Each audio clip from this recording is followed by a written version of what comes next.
Sino nagsabing hindi maganda sa public school?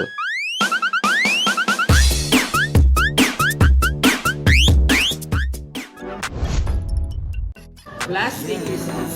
I'd like you to meet their new classmate, Gianna Santos. E paano kung may basag trip na tayong umeksena? Hi, I'm Gianna Santos. Hi, kapag ba taga Maynila, mas maganda na?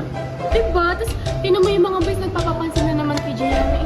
Mas maganda naman tayo doon. Mas matalino? Mas magaling? Lumang lang naman isang ligo yan sa akin. Very sorry class, pero one of you needs to give up their slots. At ikaw yun, Vicky. Gianna! I'm gonna go, okay? No! Open the door! Open it!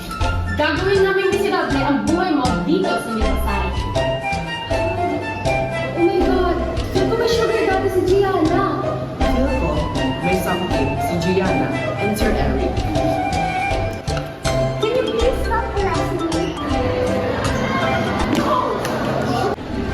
Ba't ka ba English na English? Tagalog naman dito sa likod.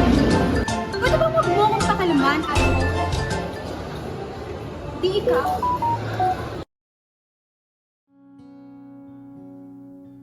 Kung bugbugan lang yan, kaya-kaya kitang paglaban. Wala po kayong dapat sabihin. Alam niyo po ba yung ginagawa niya sa akin? Homophobia? Ay, typo lang po yan, sir.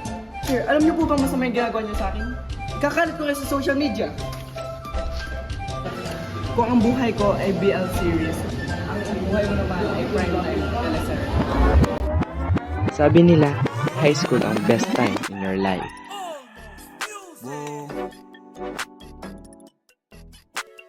If you bless this beat